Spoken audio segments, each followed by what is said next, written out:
बहू सेवा करती है बेटा नहीं। रितु बेटा कोई सब्जी कुछ काटनी है तो बाहर दे दो, मैं बैठे बैठे साफ कर देती हूँ, तुम दूसरे काम कर लो। गायत्री जी ने अपनी बहू से पूछे। गायत्री जी की गठिया की बीमारी है, ज्यादा देर तक खड़े होकर काम नहीं कर पाती, लेकिन यथासंभव बहू की मदद कर देती हैं। आज गायत्री जी की बहन गौरी आने वाली है, सब परिवार, इसीलिए काम भी ज्यादा है। तो गायत्री जी ने रितु से पूछा, कुछ मदद चाहिए हो तो?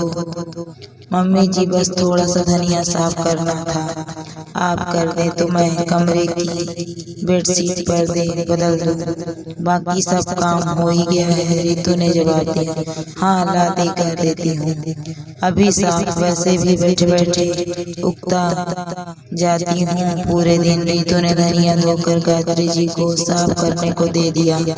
कुछ कमरे की साफ सफाई में लग गई। थोड़ी देर में गायत्री जी की बड़ी बहन आ गई। अपनी बहू के साथ गायत्री जी को धनिया साफ करते देख बोल पड़ी, अरे गायत्री तो ये सब क्या करने लगी? तुझे तो कितना दर्द रहता है, फिर क्यों करती है ये सब? आजकल की बहू, इनसे सेवा की उम्मीद रखना ही अपराध है। जी ऐसी बात नहीं है, बैठे बैठे क्या करूं, पूरा घर बहू ही संभालती है, आप आओ ना, बैठो यहाँ। अरे बिटिया बहू तुम कैसी हो? गायत्री जी ने बहन की बहू से पूछा। ठीक हूँ मासी जी, आप सब कैसे हैं?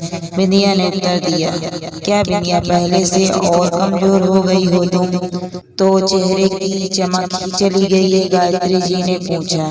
ये लोग आजकल क्रीम पाउडर लगा लगा के चेहरे का ये हाल कर लेते हैं और दोस्त सारा सास के सर आ जाता है कि बहू को दुखी करती हैं। गौरी जी ने बीच में ही टोकते हुए कहा, अब यही बैठी रहोगी क्या बिटिया?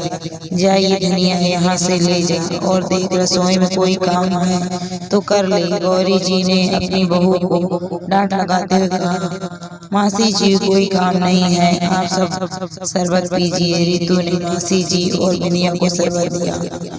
गौरी जी ने सर से पैर तक रितु को देखा जैसे कोई अजूबा सामने आया है।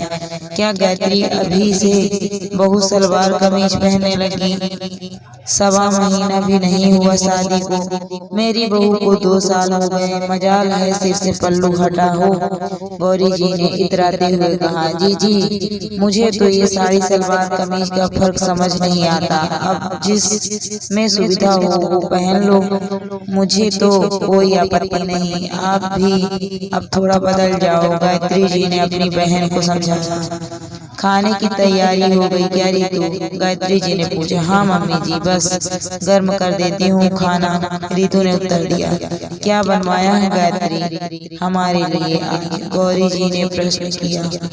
मुझे तो कुछ नहीं पता जी, सुबह से काम में लगी है रितु, इसी ने बनाया होगा जो कुछ। अच्छा, खुशबू तो बहुत अच्छी आ रही है, गायत्री जी ने रितु की तरफ करते हुए कहा। क्यों बहू पूछ कर खाना नहीं बनाती क्या? गौरी जी ने आश्चर्य से पूछा।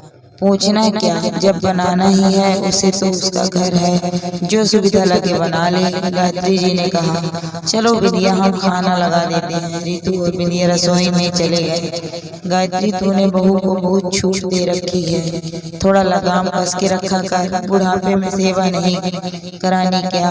बेटे को काबू में रखना जरूरी है, बेटे ही बुढ़ापे का सहारा है। गौरी जी ने अपनी चिंता जाहिर की। जी सेवा बेटे नहीं बहू करती है, वो कोई जानवर तो है नहीं कि लगाम कस के रखूं। बेटे को काबू में रखना है तो पहले बहू को दिल से अपनाना चाहिए। बहू जब बेटी बन जाती है ना तो बेटे से बढ़कर हो जाती है।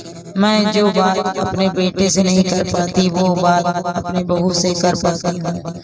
याद नहीं जब मुझे बिस्तर पर पड़ी थी, मुझे नहाना धोना सब काम बहू ने ही किए थे। जैसे माँ अपने बच्चे के सारे काम करती है वैसे रितु करती थी मेरे लिए। मुझे तो अपनी बहू पर बेटे से ज्यादा भरोसा है, गायत्री जी ने कहा। सही बोल रही है तो गायत्री, मैं तो अपनी बहू को दबाने के लिए खरी खोटी सुनाती रहती हूँ। बहू बेटे के बीच तनाव पैदा कर देती हूँ। मुझे लगता है बेटा कहीं बहू का ना हो जाए, इस डर से ना मैं बहू को अपना पाई और बेटे से भी दूर हो गई। मुझे भी समझ आ गया बहू को अपना कर ही बेटे को पाया जा सकता है।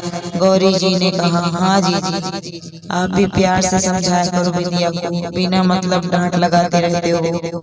अपने ही बच्चे हैं, ये भी तो दूसरे के घर से आई है। अपनी तरह थोड़ी आजादी दो उन्हें भी, अपनी जिंदगी जीने दो, फिर देखना बहू कैसे तुम्हारी परवाह करती है। हाँ, मुझे भी खुद को बदलना पड़ेगा। सही बोल रही हो तुम, तभी घर स्वर्ग बनता है। रितु को आज अपनी किस्मत पर नाज हो रहा था जो उसे इतनी प्यार करने वाली सास मिली, और बिंदिया भी खुश थी कि उसकी सास को भी आज बात समझ आ गई। दोस्तों, कहानी आपको कैसी लगी कमेंट करके जरूर बताना।